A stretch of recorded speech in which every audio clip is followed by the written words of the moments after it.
الله وبركاته.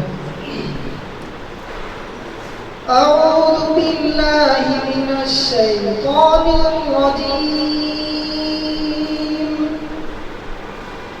بسم الله الرحمن الرحيم. يوم تقلب وجوههم في النار يقول يا ويلتنا طال الرسولا وقالوا ربنا إننا أطعنا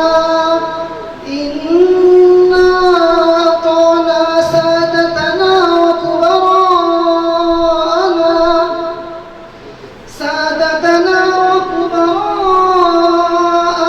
وأضلونا السبيل ربنا آتهم ضعفين من العذاب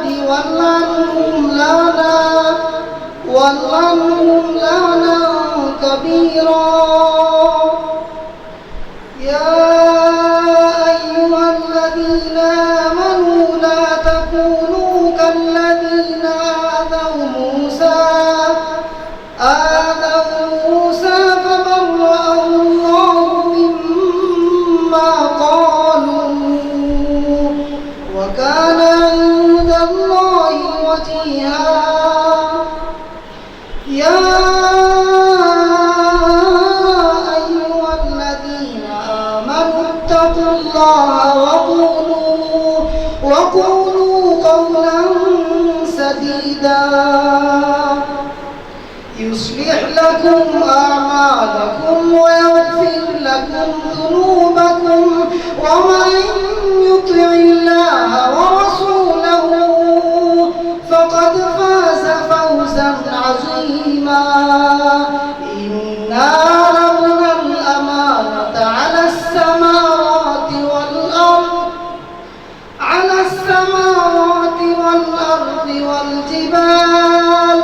والجبال فأبين أن يحملنها وأشفقن منها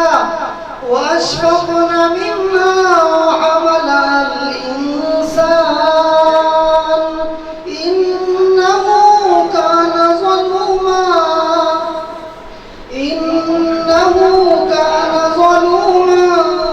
جهولا. صدق الله العظيم. আলহামদুলিল্লাহ। আসলে আমি মহাগ্রন্থ আল কোরআন থেকে একখানা আয়াতে কারিমা তিলাওয়াত করেছি। এই আয়াতে কারিমার হুবহু অর্থগুলি বলতে অনেক সময়ের প্রয়োজন, যেহেতু আমাদের সময় সংকীর্ণতাই একটি আয়াতের সামান্য একটু আলোচনা করব যদি আল্লাহ সুবহানাহু ওয়া তাআলা তৌফিক দান করেন। সূরা আহজাবের ৬৬ নম্বর আয়াত থেকে নিয়ে লাস্ট আয়াত পর্যন্ত তিলাওয়াত করেছি। এর মধ্যে আল্লাহ সুবহানাহু ওয়া তাআলা বলতেছেন যে এই মহাগ্রন্থ আল কোরআন আসমানকে দেওয়ার জন্য বলেছিলেন, পাহাড়কে দেওয়ার জন্য বলেছিলেন, জমিনকে দেওয়ার জন্য বলেছিলেন, পৃথিবীর আরো বড় বড় যা আমরা জানি বৈজ্ঞানিকরা জানে না তাদেরকে এই বিষয়গুলিকে দেওয়ার জন্য বলেছিলেন। কিন্তু কেউই এই মহাগ্রন্থ আল কোরআনকে নেওয়ার জন্য ইচ্ছে পোষণ করেন নাই। কারণ দেওয়ার যখন আল্লাহ সুবহানাহু ওয়া তাআলা দিতে চেয়েছিলেন তখন শর্ত দিয়েছিলেন যে তুমি এগুলি করতে হবে, ওইগুলি করতে পারবে না, এটা মানতে হবে, এটা করতে পারবে না, ওটা করতে পারবে, কিছু শর্তাদি দিয়েছিলেন। এই শর্তাদি বিবেচনা করে এই মহাগ্রন্থ আল কোরআনটি কেউ নিতে চায় না।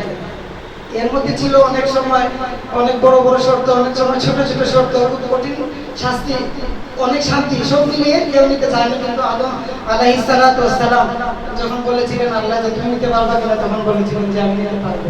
যদিও আসলে উনি নিয়েছিলেন, মানে আমাদের আদির পিতা বা আমাদের পৃথিবীর প্রথম যিনি ছিলেন আদম আলাইহিস সালাতু ওয়াস সালাম, উনি নিয়েছিলেন। তারই ধারাবাহিকতায় আজ পর্যন্ত আমাদের হাতে অতিবাহিত হয়েছে এই মহাগ্রন্থ আল কোরআন।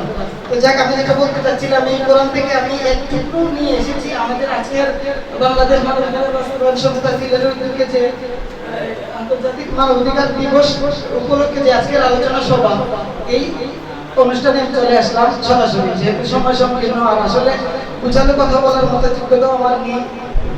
আমি এই 7-8 মাস থেকে বা 9 মাস থেকে যে মহামারী করোনা এসেছে আমাদের, এই করোনাকালীন পরিস্থিতিতে প্রতিদিন আমি কোনো না কোনো কার্যক্রমে আমাদের শ্রদ্ধাভাজন বড় ভাই সৈয়দ আকরাম সাহেবকে আমি দেখেছি।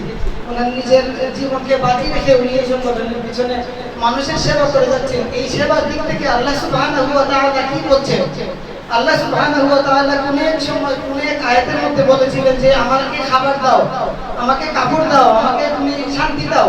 তখন নবী করিম সাল্লাল্লাহু আলাইহি ওয়াসাল্লাম বলেছিলেন যে হে রব্বুল আলামিন, আমরা তো আপনাকে দেখি নাই।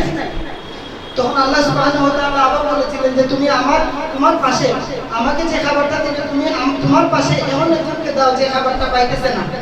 তোমার পাশে এমন একজনের এমন কিছু করো যেটা আমি নিজেই সন্তুষ্ট হয়ে যাব। তো মানবাধিকার বাস্তবায়ন সংস্থা আসলে আমি এইটাই দেখি যে আসলে মানুষের নিরীহ মানুষের পাশে দাঁড়ানোর যে কার্যক্রমগুলি করে এগুলিতে আমরা উদ্বুদ্ধ হই। যদি আমি 20 বছর বাঁচি বা 10 বছর বাঁচি, আমি আমার জীবনটাকে যেন মানব সেবায় বিলীন করে দিতে পারি, এটাই যেন আমাদের প্রত্যাশা থাকে।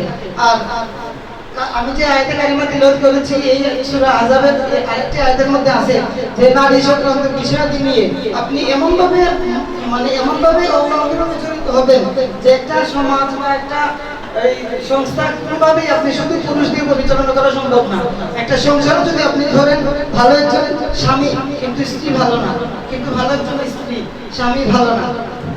এই দিক থেকে আসলে যদি আমরা দেখি যে না, উভয় পক্ষ দুইজন যদি খুবই ভালো হয় তাহলে আমরা ভালো একটা সমাজ পরিচালনা করা সম্ভব।